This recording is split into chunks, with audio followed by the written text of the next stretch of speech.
coverage you can count on. This is the Erie News Nowcast.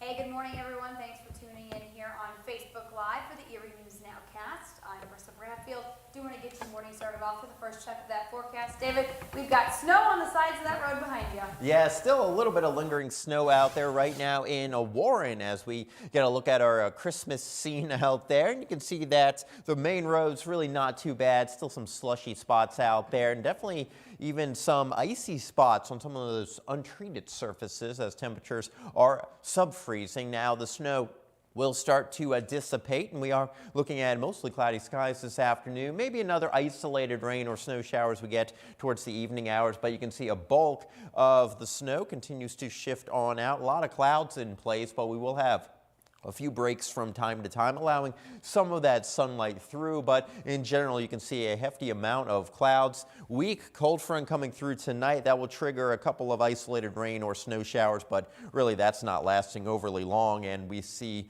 that the conditions for your Wednesday are looking fairly dry and fairly snow-free overall. We got a lot of those clouds. They continue to be in place, but temperatures will be slowly warming up a little bit more over the next few days. Right now, we are stuck in the lower and middle 30s out there. Sub-freezing into Jamestown, right at 32 in Corey, 32 also for you in Warren, and we have 30 in Bradford. Winds coming in from the south. It's a fairly light wind. It's up to about 10 to 15 miles per hour, but temperatures will still be able to go up. But with that wind, no matter what direction it comes from, if it's chilly and you have a wind, you will have that feel-like temperature, and that is down there into the 20s for everyone from Erie down into Clymer, New York, although it's a little bit more modest into Cambridge Springs and Edinburgh with that very light wind overall. Your zone outlook for today, we'll get those temperatures up just a few more degrees, actually getting into the lower 40s towards the lake shore. A quieter afternoon, just a few leftover snowflakes out there. Crawford County temperatures upper 30s, maybe a few peaks of sunshine, and we'll still have a few lingering flakes early this afternoon out there into Warren County. Temperatures into the lower and middle 30s. So it's certainly going to be a chilly one, but we'll talk about what to expect as we get into the first few days of the new month of December. That's all in just a couple of moments. Brissa? All right, thanks, David. Well, new this morning, New York City issued an advisory strongly recommending that everyone wear a mask inside public places at all times, regardless of vaccination status. It comes during concern about the new highly mutated strain of coronavirus, Omicron. Meantime, the president is urging Americans to get vaccinated against the coronavirus. President Biden addressed the nation on Monday, calling on vaccinated Americans to get their COVID booster shots, and for those who have yet to be vaccinated get their first dose. The president called the Omicron variant cause for concern, but not cause for panic. The variant, first identified in South Africa, has caused renewed global travel restrictions and led the World Health Organization to label it a variant of concern. And as we wait for a more clear picture on exactly what Omicron variant is, doctors here at home are urging patience and caution. Experts at local hospitals say we don't yet know if it's more transmissible than the Delta variant. We also don't know if it can evade vaccines or if it will make you more sick than other variants. We'll have studies offering a much clearer picture here in a few weeks. But for now, area doctors urge the usual mitigation efforts like wearing a face mask and pushing COVID vaccines despite any uncertainty. We're not sure yet whether the vaccine will be effective or as effective as the vaccine has been against the other variants so far that we've encountered. Now, doctors say the existing vaccines will almost definitely offer some sort of protection. They just need the studies to determine exactly how effective they are. And citing Omicron, the CDC is strengthening its recommendation on booster shots, now saying all eligible adults should get a booster shot. And new today, Pfizer is now expected to seek approval for its COVID-19 vaccine booster for teens. The anticipated move was first reported by the Washington Post. The application for regulatory approval is expected to come down from the FDA this week. If approved, teens ages 16 and 17 would be eligible to receive a Pfizer COVID-19 booster shot. Now, currently, the booster is only available to everyone ages 18 and older. 6 months after their initial Pfizer shots. And Thanksgiving break is officially over for many students as they head back to class today. Many students finally returning to in-person learning after going virtual due to a high number of COVID cases within schools. Our Molly Samora spoke with local superintendents about the struggles the schools continue to face as we head into the school year. We have seen a spike in numbers. Schools across our area have been switching to remote learning after case numbers continue to rise. As we head into the holiday season with the new COVID-19 variant, school districts are being extremely cautious. To prioritize the health, safety, and well-being of our students, which means that we are quarantining a significant number of students and quarantining just as many teachers. And what that does for us, it really continues to perpetuate this interruption of student learning, and that is problematic.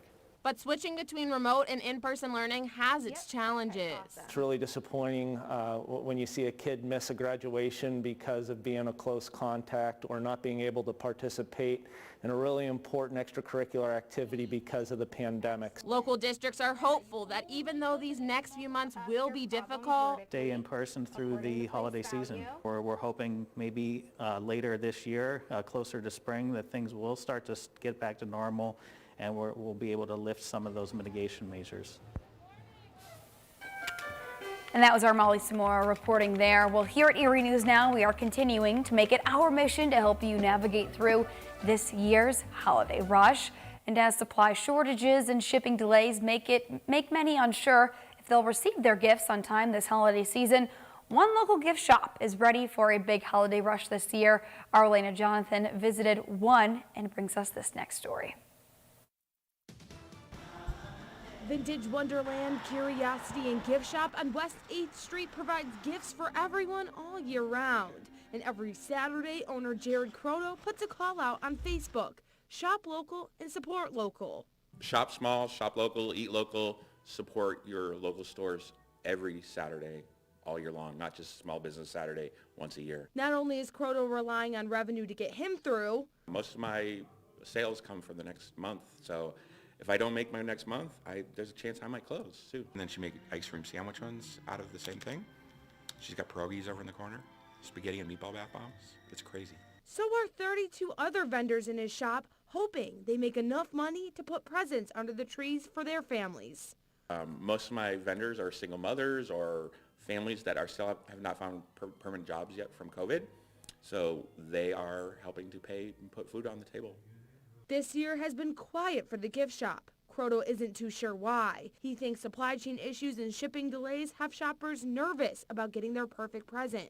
A lot of my customers were saying that they were shopping earlier this year because they were afraid the stores were going to run out of merchandise. For Croto and his 32 other vendors, they aren't worried about supply chain issues at all. Everything is locally sourced and mostly handmade. As the bigger box stores run out of merchandise, we will be able to create and make new merchandise from our back stock. And I was thinking I could probably supply the store for 2 years on what my stock and supplies of craft supplies are.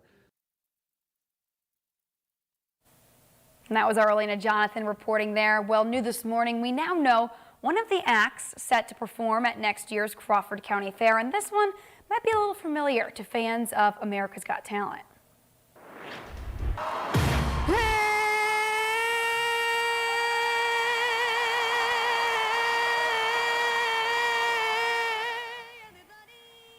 Singing ventriloquist Darcy Lynn will perform at the 2022 Crawford County Fair. Fair organizers say she will perform Sunday, August 21st at 7:30 p.m. as part of the fair's Toyota Entertainment Series.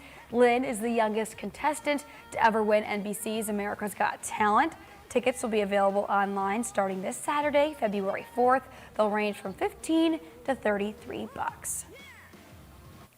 And David Walter joining us again for a check of that 7-day. David, it's kind of a warm 7-day. Yeah, we are warming temperatures up, comparatively speaking, to where we've been. You can see Wednesday into a Thursday, we've got 48 degrees. Now on Thursday, it seems like we will have some rain showers. The system itself may be a little too far to our north to really generate a whole lot. So we may be settling things down for at least a couple of days, although we'll still have a few wet snowflakes in there later on this evening. And then again, a couple of rain showers on Thursday. Wednesday does look pretty quiet. And then by a Friday and into the weekend, the forecast, there's a lot of uncertainty here, but it looks like possibly Sunday into Monday we could be looking at another system, but it just depends on if it develops, how it develops, what way it moves across the area, and that will obviously give us a better idea of if we see rain or snow or if we get some colder temperatures. So it's that time of year where we've always got to stay up to date on the forecast, but I can tell you for the next couple of days, even as we enter the month of December,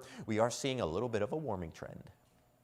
All right, thank you, David, and thank you all for jumping on here onto Facebook Live for this edition of the Erie News Nowcast. Our next news is coming up at noon on WSE with our Amanda Post. Enjoy your Tuesday, everyone.